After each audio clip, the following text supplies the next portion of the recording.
estou saindo desse grão-mestrado com a certeza do dever cumprido, não cumprido.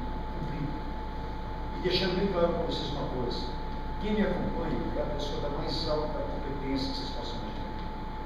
Um irmão que exerceu o cargo de grande secretário de Finanças, que até antes do Mário Sérgio, o irmão mais velho de hoje, sabe muito bem do que eu vou falar, todas as contas de grão-mestre foram rejeitadas, cara. Todas. Não foi por improbidade administrativa, não, meus irmãos. Não tivemos nenhum ladrão que consumiu. Foram rejeitadas porque estímulos contábeis e a Assembleia entendeu e rejeitar, mas foram 13 anos de rejeição. O Mário Sérgio chegou e falou assim: não, nós vamos fazer um plano, nós vamos fazer uma engenharia financeira aqui, que vai acabar essa história de rejeição de todas as grãos. Nós estamos já na 7ª conta da PAEL, e até hoje não houve mais rejeição de conta. Não temos como ter rejeição de conta, porque eu sou um gabarito para se fazer o trabalho. A partir daí veio do meu lado. E como eu falei para vocês no início, de 9 secretarias me deram 17. Virei para o Mário e falei: Mário, por 2 situações eu preciso de você. Primeiro, temos que acabar com o conceito. E o mestre de junto está ali esperando o titular no Rio, eu sou do cara. Você tem que trabalhar. Eu não tenho fisicamente como cuidar de 17 secretarias. Intelectualmente, eu não tenho como dizer que eu comando todas as 17 secretarias. Eu tenho as limitações. Como todos vocês devem ter. Eu conheço um pouco de informática, tenho dificuldades na questão financeira, e tenho do meu lado uma pessoa que tem toda essa habilidade. O que eu fiz? Porque as piores secretarias deu para ele. Falei: você fica aí fazendo também administração. Olha o que eu dei para ele: administração, finanças, guarda dos seus, informática, planejamento. Vocês têm uma ideia das barras que eu dei para ele. A ponto de chegar para o Mário e falar: Mário, fica aí trabalhando, enquanto eu vou fazer bocha. Eu preciso de você trabalhando e eu preciso de trabalhar amanhã. Por isso que o Mário acabou não visitando tanto por causa dessa atividade. Então hoje eu tenho um grão-mestre adjunto. Meus irmãos, é só a palavra adjunto que diferencia eu e o Mário. Conhece mais a administração do grão-mestre do que eu mesmo. Quando eu vou para essa secretaria que ele administra, eu tenho que falar com ele como é que está a secretaria para ele poder me reportar. Isso chama-se parceria, mas acima de tudo, isso se chama experiência. Um homem absolutamente talhado, competente para o trabalho, conhecendo os exercícios do meu mestrado que está aí.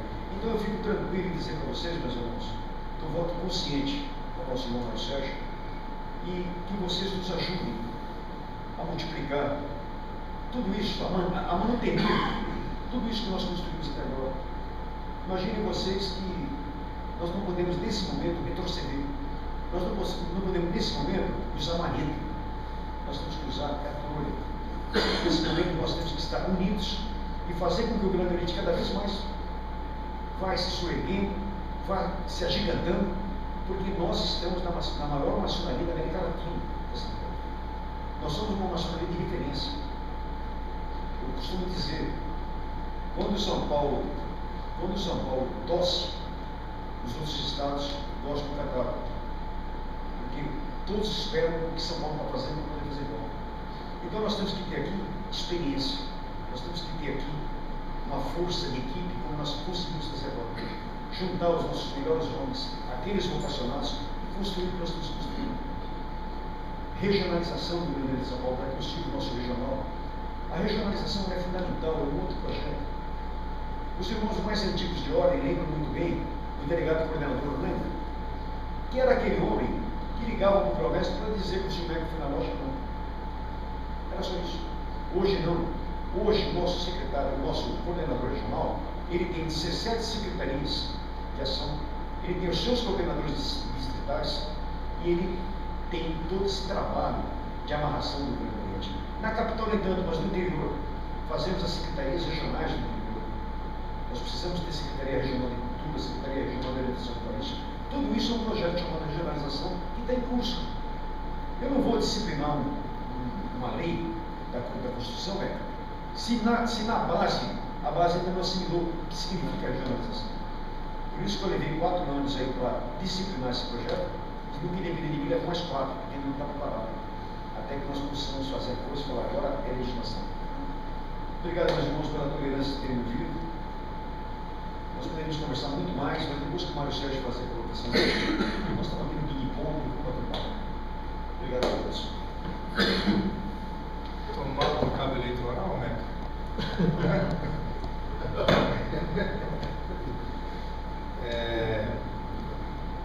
Bem, em primeiro lugar, obrigado aos irmãos por abrir esse espaço para a gente fazer essa colocação da nossa visão do que seja a administração do Grande Oriente e do que nós pretendemos, se eleito, colocar em curso. O Balu tem uma informação bastante geral do que nós entendemos seja melhor para o Grande Oriente de São Paulo. De fato, a nossa visão do GOSP é uma visão de administração pública, de sorte que aquilo que nós gerimos lá é patrimônio e interesse de todos os 22 mil obreiros que compõem o Grande Oriente de São Paulo.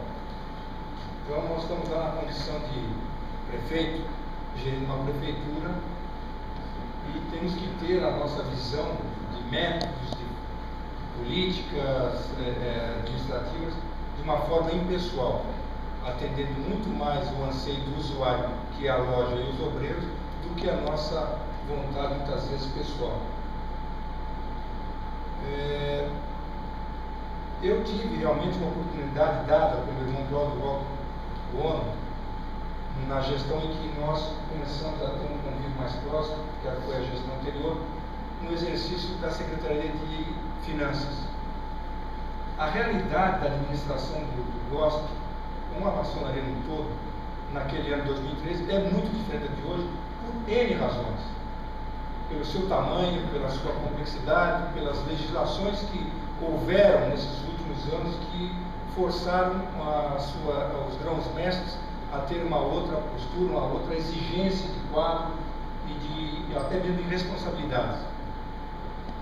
Mas só para se ter uma ideia da evolução dessas técnicas de administração no Grande Oriente de São Paulo, vou dar um dado aos irmãos do número que nós encontramos, pelo menos na minha secretaria, que era a Secretaria de Finanças, que era o caixa do Grande Oriente.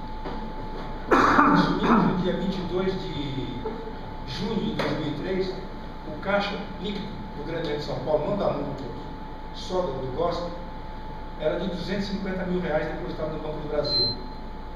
Destes, 70 mil estavam compromissados com despesas já contratadas para vencer em setembro, outubro, por aí. Sorte que nós tínhamos então um caixa líquido de R$180 mil. Se tivéssemos tido a infelicidade de algum intercorrência da data da nossa posse até o período de captação do próximo ano, nós estaríamos em maus lençóis. Nós tivemos uma na nossa gestão que foi um incêndio ocorrido no final de semana na parte de informática. Aquilo consumiu uma despesa para a mudança do quadro de energia, mais equipamento queimado e outros efeitos colaterais que geraram aquele incêndio, da ordem de R$150 mil. Se tivesse ocorrido isso em 2003, nós teríamos que nos socorrermos de empréstimo bancário. O que aconteceu daquele ano até aqui não foi nenhum ovo de Colombo, não foi nenhum mérito pessoal, foi um conceito de administração e de mudança do quadro funcional do Grande Oriente. Desde a gestão anterior, e está em curso, deverá continuar, uma mudança do conceito de gestão do Grande Oriente. O Grande Oriente tem hoje dois focos de administração. Um estritamente administrativo e um voltado às técnicas de desenvolvimento das lojas e relacionamento com a sociedade civil. Essas técnicas, essas formas de gestão passam por qualificação de funcionários, investimento na área de informática e de suprimentos para poder melhorar. Nós tivemos um problema sério nesses últimos 4 anos, que não conseguimos colocar o projeto inicial ideal em curso na parte informática, departamento esse sobre o qual deposita-se uma necessidade em todas as outras secretarias, por algumas questões. Primeiro, que o Grande Oriente do Brasil também está desenvolvendo um projeto de âmbito nacional e durante um período longo de 2 anos, ou quase 3 anos, a linguagem adotada pelo Grande Oriente Brasil não era aquela sugerida pelo nosso secretário de Informática, de sorte que havia uma incompatibilidade de sistemas que impedia uma aceleração da implantação desses programas. Nós somos federados, temos que desenvolver os procedimentos que possam se comunicar e tenham a mesma linguagem do Grande Brasil. Isso já está superado, está resolvido, tanto o Grande de São Paulo como o Grande Brasil, até mesmo que, como disse o nosso presidente Baruch, o Grande de São Paulo, a maçonaria do Estado de São Paulo, é uma referência para os outros estados, porque aqui estão a grande maioria dos membros ativos que até compõem a administração federal, saem dos nossos quadros, os colaboradores, para ajudar a gerir o GOB. Então, a massa, vamos dizer assim, intelectual do Grande Brasil se inspira muito naquilo que acontece em São Paulo. Nós, na área de informática, também, como está acontecendo no Brasil, estamos terceirizando alguns desenvolvimentos de programas, porque entendemos que há uma dificuldade muito grande em um irmão que exerça a função de desenvolvedor de um programa de tecnologia, de informática, assimilar a necessidade do usuário, que é um outro irmão da área de finanças, de administração, da multa, do guarda de ser. Ele se coloca na posição do irmão, por uma questão natural, porque também é maçom, e às vezes não consegue entender qual é a necessidade daquele irmão que, naquela condição, naquela relação, é o usuário e ele é o desenvolvedor. Para quebrar este problema, nós estamos terceirizando 3 desenvolvedores que estão concluindo alguns programas que nós até março já teríamos implantado, e o GOB faz a mesma coisa. Bem, deste nosso convívio surgiu então, e de um certo êxito na gestão, certo êxito não houve um êxito na gestão do irmão Cláudio Roque, porque as secretarias melhoraram a sua atividade.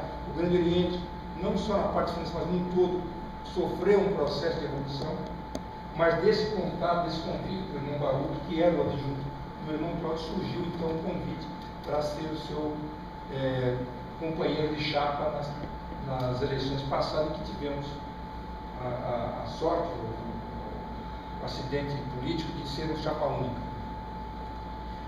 Este fato da mudança da legislação, criar secretarias, em alguns pontos pode ser indicado até em excesso, de fato criou um ônus para o grão-mestre, porque tornou impossível, humanamente impossível, que ele pudesse gerir. É quase que fisicamente difícil até compor uma reunião de todo o quadro. Nós tivemos algumas reuniões administrativas com todo o secretariado, adjuntos e assistentes, e tivemos que fazer no tempo. Não há sala disponível no Grande Brasil, no Grande São Paulo. Aquele prédio que hoje é ocupado pela nossa sede tem 68 anos. Foi ali montada a administração do Grande São Paulo quando a obediência tinha 48 lojas. Chegou a ter 22 na cisão. Hoje tem 750. Se 60% a 70% dos deputados estaduais forem a uma sessão da PAEL, não cabe no Piratininga.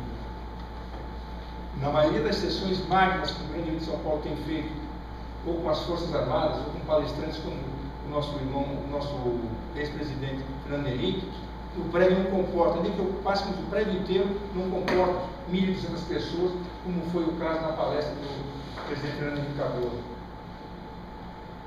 A evolução quantitativa, a evolução administrativa não teve acompanhamento da evolução física da maçonaria em São Paulo. A razão pela qual nós estamos debruçados num projeto de expansão. Nós temos hoje 2.400 metros quadrados de área útil. Precisaríamos ter hoje, com a nossa realidade, de pelo menos 5.000. Se nós estamos em evolução, como é que seremos daqui a 20 anos? Então, nós trabalhamos com 2 hipóteses.